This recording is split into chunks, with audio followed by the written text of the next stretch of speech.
বছরের জুলাই আর এবছরের জুলাই তো আকাশ পাতাল তফাৎ। আলহামদুলিল্লাহ অনেক ভালো হয়েছে। কোয়েশ্চেন মোটামুটি ছিল, অতটা হার্ড না, স্ট্যান্ডার্ড মানেরই ছিল। ভালো হয়েছে। এ প্লাস তো ইনশাল্লাহ নিশ্চিত, এখন দেখি কত পাইতে পারি।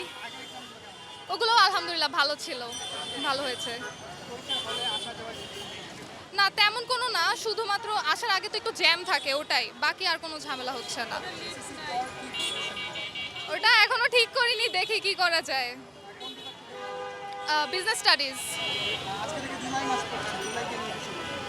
জুলাইকে নিয়ে তো আসলে বলার কিছু নেই, গত বছরের জুলাই আর এবছরের জুলাই তো আকাশ পাতাল তফাৎ।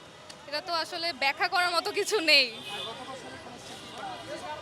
ওগুলাও মুখে বলার মতো কিছু না। এটা তো সবার মনেই আছে যে কি কি হয়েছিল বা আমাদের কিসের মধ্যে দিয়ে যাওয়া লেগেছিল। তো এটা নিয়ে আর না বলাই ভালো। আমি শিক্ষাতেই অবদান রাখার চেষ্টা করব, যেহেতু শিক্ষার মাধ্যমেই আমাদের মানে মন মানসিকতার এত ব্রড হচ্ছে, তো শিক্ষার মাধ্যমে আমি চাবো যে কিছু একটা করার, কারণ এছাড়া আর কোনো ওয়ে নাই। কারণ শিক্ষিত মানুষই বুঝে আসলে শিক্ষার কতটা প্রায়োরিটি বা কতটা দাম, অশিক্ষিত মানুষ যারা তো হয় না আসলে।